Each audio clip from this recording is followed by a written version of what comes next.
बातचीत होगी मार्केट के बारे में। क्या ये राइट टाइम है मार्केट में एंट्री लेने का? 15% से ज्यादा बड़े इंडेक्स गिर चुके हैं। निफ्टी को देखिए या बैंक निफ्टी को देखिए, सेंसेक्स को देखिए, अपने हाई से 15% का ये करेक्शन ले चुके हैं। मिड कैप और स्मॉल कैप में तो 25% से ज्यादा के करेक्शन है।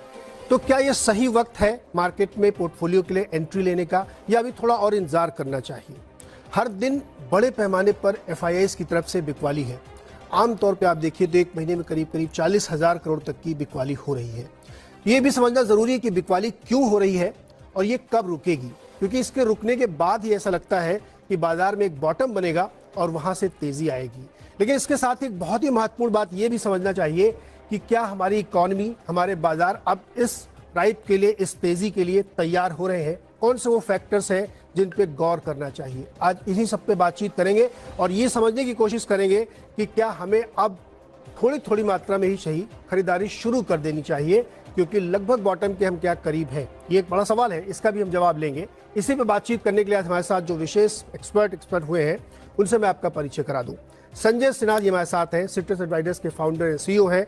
बहुत लंबा अनुभव है, दशकों का, और हमें उनसे समझना है कि बाजार में उनका रुख क्या है, वो किस तरीके से अप्रोच कर रहे हैं। अभय अग्रवाल जी। संजय जी, भूमिका तो मैंने बना दी कि इतने मार्केट गिर गए हैं, 15% बड़े इंडेक्स गिरे हैं, छोटे वाले और ज्यादा गिरे हैं। तो पहला बिल्कुल सिंपल सवाल है कि क्या ये गिरावट अब रुकने वाली है या नहीं? तो उसमें ऐसा है नीरज जी कि अगर भगवान कृष्ण भी धरती पर अवतरित हो जाते और मार्केट का बॉटम आइडेंटिफाई कर पाते तो मैं समझता कि बहुत बड़ी उपलब्धि है।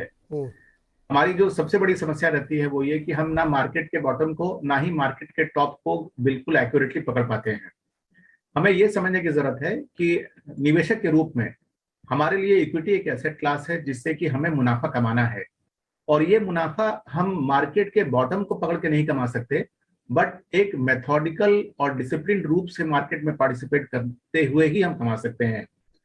दूसरी बात जो इससे संबंधित है वो ये कि अगर आप इक्विटी में पार्टिसिपेट कर रहे हैं तो आपके पास दो जरिया है, एक तो फंड के रूप से या फिर एक दूसरी डायरेक्टली इक्विटी के रूप से।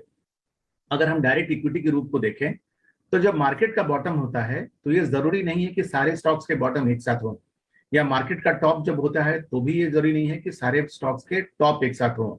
हर मार्केट साइकिल में कुछ सेक्टर्स और कुछ स्टॉक्स को ज्यादा रिवॉर्ड मिलता है और कुछ को उसका नुकसान भुगतना पड़ता है। आज हम जिस मार्केट से गुजर रहे हैं वहां पर एक प्रेशर तो पूरे ओवरऑल बाजार पे है, जो कि आपने बताया कि एफआईआई की सेलिंग और कुछ और कारण है जो कि मुझे लगता है कि आप शायद कार्यक्रम में डिस्कस करेंगे जरूर।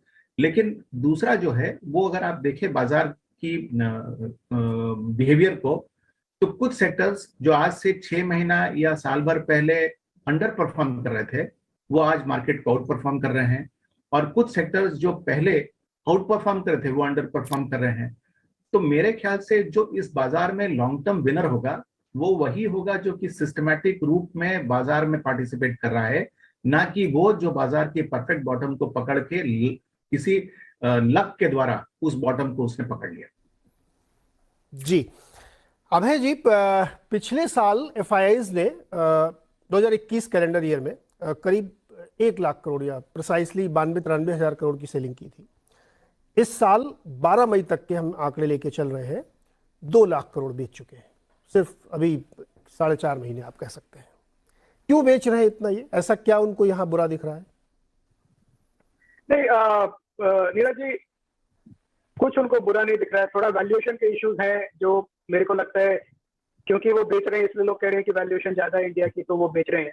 पर इसका रियल रीजन ये है कि ग्लोबली जो है लिक्विडिटी टाइट हो रही है, और जैसे जैसे जो 2008 ग्लोबल फाइनेंशियल क्राइसिस के बाद फेडरल रिजर्व ने पूरा लिक्विडिटी भर दिया था मार्केट को और भरे जा रहे थे, अब वो 14 साल बाद वो रिवर्सल हो रहा है इंटरेस्ट रेट का।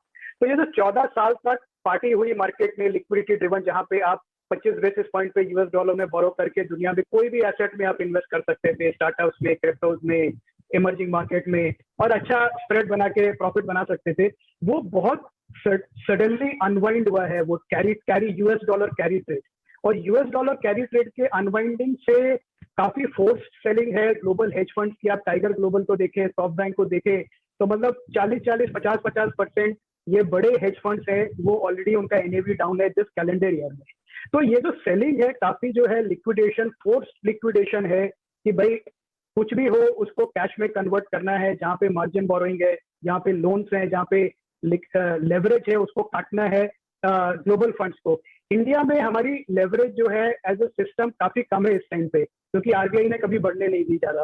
तो उसकी वजह से हमें ये समझ में नहीं आ रहा है, पर जो ग्लोबली जो ट्रेंड रिवर्सल है लिक्विडिटी का, वो इंडिया को ही नहीं काफी सारे एसेट क्लासेस को इफेक्ट कर रहा है। हम इंडिया को देखते हैं, पर आप देखिए क्रिप्टोज में क्या हो रहा है, 1.7 ट्रिलियन डॉलर की वैल्यू इरोड हो गई है पिछले महीने में। तो ये जो है ये एक ग्लोबल अनवाइंडिंग ऑफ लिक्विडिटी है।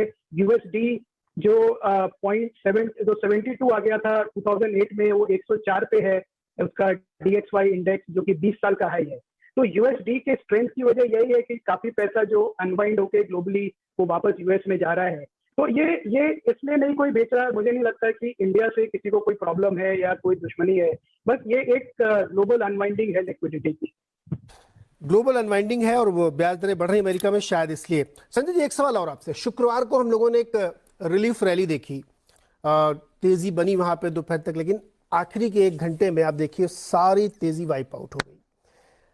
अब यहाँ पे हमारा जो निवेशक है, छोटा निवेशक है, रिटेल निवेशक है, इवन HNIs भी हैं, वो एक कॉन्फिडेंस हिल जाता है कि भाई ऐसा अचानक से क्या हो गया कि इतनी ज़्यादा सेलिंग आ गई कि पूरी 1000 पॉइंट की रैली सेंसेक्स की वाइप आउट हो गई।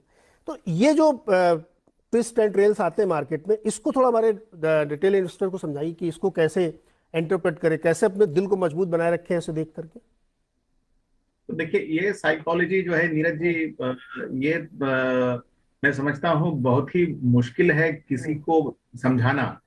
लेकिन एक बात जो बहुत महत्वपूर्ण है इस कॉन्टेक्स्ट में, मैंने अपने इतने लंबे करियर में कभी ऐसा सिचुएशन नहीं देखा कि करीब 2 लाख करोड़ की FII की बिकवाली हो और इंडेक्स सिर्फ 15% नीचे आए। इसके पहले की एक्सपीरियंसेस अगर मैं आपसे शेयर करूं तो 35,000 करोड़ की सेलिंग पे बाजार करीब 50% धंस जाता था। तो आज ये जो हमारी मार्केट की जो स्ट्रेंथ है, वो हमारे ख्याल से रिटेल इन्वेस्टर के पार्टिसिपेशन के कारण ही है। अब वो पार्टिसिपेशन भारत की ग्रोथ स्टोरी पे अटल विश्वास के कारण है, या फिर दूसरे एसेट क्लास में कुछ अट्रैक्टिव रिटर्न नहीं मिल पा रहा है इसलिए equity as an asset class के प्रति उनका झुकाव है, या फिर ओवरऑल अगर आप देखें तो जिस तरह से कन्वीनियंस अब अवेलेबल हो गया है इक्विटी ट्रेडिंग में, उस सुविधा के कारण है। इन सब कारणों को एक एक करके देखना पड़ेगा। लेकिन एक बात तो निश्चित रूप से है कि अगर शायद हमारे रिटेल इन्वेस्टर का पार्टिसिपेशन स्टॉक मार्केट में अब जितना अभी है, अगर उतना नहीं होता तो शायद हमारी मार्केट्स की हालत बहुत ज्यादा खराब हो गई रहती।